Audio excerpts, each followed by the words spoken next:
پھر اس کے بعد اگر ہم کو جو ہے قرآن مجید کی تفسیر جو ہے یا کسی آیت کی تفسیر جو ہے ان چیزوں میں بھی حاصل نہ ہو تو ہم جو ہے تابعین کی طرف جو ہے جائیں گے، تابعین کی طرف جو ہے جائیں گے. اور پھر جو ہے یہ مرتبہ جو ہے صحابہ کرام کے جو مرتبے کے بعد ہے. اگر تابعین کسی چیز پر جو ہے اجماع ان کا جو ہے طے ہو جائے، اگر وہ کسی چیز پر جو ہے اجماع جو ہے حاصل کر لیں، ان کا جو اجماع ہو جائے، تو پھر اس میں اختلاف کی جو ہے گنجائش نہیں ہے، یعنی ان کا قول جو ہے لیا جائے گا، کسی بھی حال میں جو ان کے قول کو جو ہے لیا جائے گا.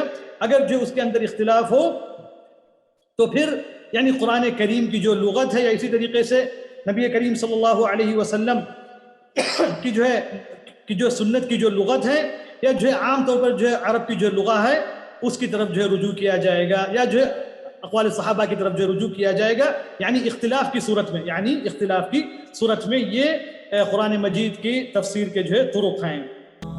اور مزید ویڈیوز کو دیکھنے کے لیے آپ ہمارے YouTube چینل کو سبسکرائب کریں. فجزاکم اللہ خیرا.